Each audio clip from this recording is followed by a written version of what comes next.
বন্যায় ক্ষতিগ্রস্তদের সাহায্যে এবার হাত বাড়িয়ে দিল টিএনজিসিএল।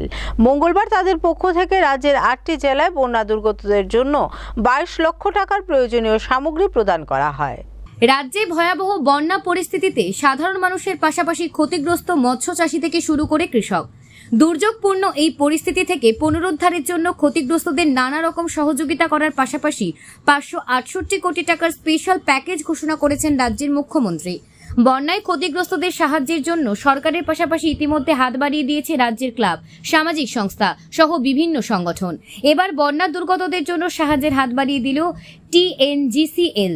মঙ্গলবার তাদের উদ্যোগে রাজ্যের দক্ষিণ পশ্চিম সিপাহীজলা, খোয়াই, ধলাই এবং গোমতী সহ মোট 6টি জেলার বন্যায় ক্ষতিগ্রস্তদের জন্য ত্রিপুরা ট্যুরিজম দপ্তরের সাহায্যে 22 লক্ষ টাকার ত্রাণ সামগ্রী প্রদান করল টিএনজিসিএল।